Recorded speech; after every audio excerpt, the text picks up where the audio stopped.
नहीं था बेटी। ये भाई ने बोला बेटी पहले सेना पे नहीं होते थे, ये मोदी जी मतलब स्त्री की कमान नहीं संभाली किसी ने, संभाली है तो बताओ। नर्सिंग में होती थी और सेना लड़ने थोड़ने जाती थी आर्मी के अंदर, बताओ। अभी भाई को बाहर बाद में निकालना, घुसपैठियों के समर्थन में जो आ रहा है उसको पहले बाहर निकालो, ठीक है। घुसपैठियों के समर्थन में जो आ रहा है पहले उसको बाहर निकालो। सुन तो लो, सैनिक शक्ति भी रखो। अरे तुम लोग अब्दुल को बुराई करते करते ना झंडुआम हो चुके हैं तुम लोग। अखंड भारत क्या है आपकी नजरों में? बिल्कुल सही बनना चाहिए हमारे देश। आपकी नजरों में अखंड भारत का मतलब क्या है? अखंड भारत का मतलब क्या है? देखो, नहीं बहुत सारे बात है उसमें। आप बताओ अखंड भारत का क्या है? अखंड भारत बात को सुनो पहले, ठीक है। देश किससे बनता है सर? देश किससे बनता है?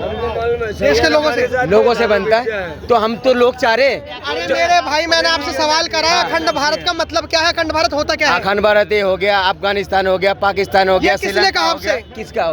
भारत देश में कितने स्टेट हैं? कितने स्टेट है?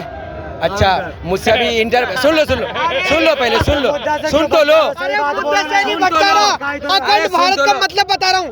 भारत देश में 28 स्टेट हैं और 9 यूनियन टेरिटरी। आप सुनो मेरी बात। तमिलनाडु एक मिनट पहले पूरी बात होने दो। तमिलनाडु अलग है। तमिलनाडु क्या होता है, वो हिंदी का विरोध करता है। महाराष्ट्र में मराठी चलती है, वो हिंदी का विरोध कर रहे हैं। बिहार में भोजपुरी कोई धर्म के आधार पे बटा हुआ है, कोई जाति के आधार पे बटा हुआ है, कोई क्षेत्र के आधार पे बटा हुआ है। तो अखंड भारत का मतलब ये है कि जो खंड खंड में भारत बटा हुआ है उसको अखंड बनाना, यही संविधान कहता है। तो अखंड भारत का मतलब है कि भारत देश के हर स्टेट के लोग। अफगानिस्तान को क्या करोगे? बांग्लादेश को क्या करोगे? क्या करोगे? लड़ाकू विमान जो है हमारी सेना के अंदर जो महिलाएं हैं उनको उड़ाने की और उसमें शामिल होने की अनुमति 2016 में दी गई। अब मुझे लगता है इन्होंने 1988 में पैदा होकर के देख लिया था। सेना था नहीं पहले महिला में, आप झूठ बोल रहे हो। अरे भैया, नहीं था बेटी।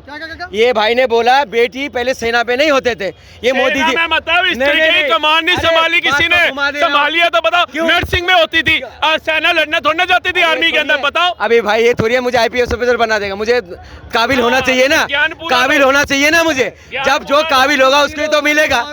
पहले साइकिल चलाओगे, साइकिल चला के पाकिस्तान पे हमला करने जाओगे?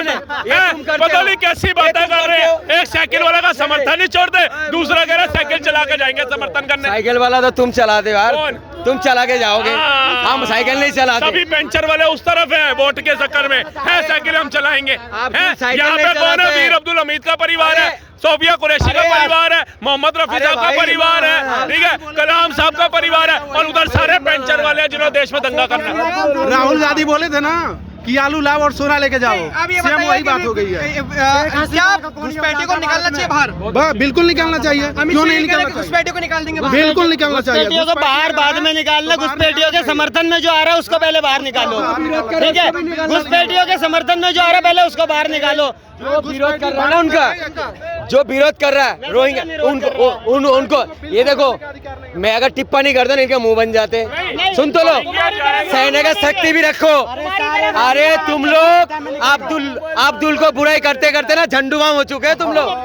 अब्दुल को तुम लोग जो है झंडुआम हो चुके हो। नाम अब्दुल्ला इनका सबकी खबर रखते हैं, लेकिन रोहिंग्या बांग्लादेशियों को बाहर भगाने की बात नहीं रखते। तो लाने वाला भी बिहार में जैसे बिहार का चुनाव कोई रोहिंग्या बांग्लादेशी नहीं है, ठीक है।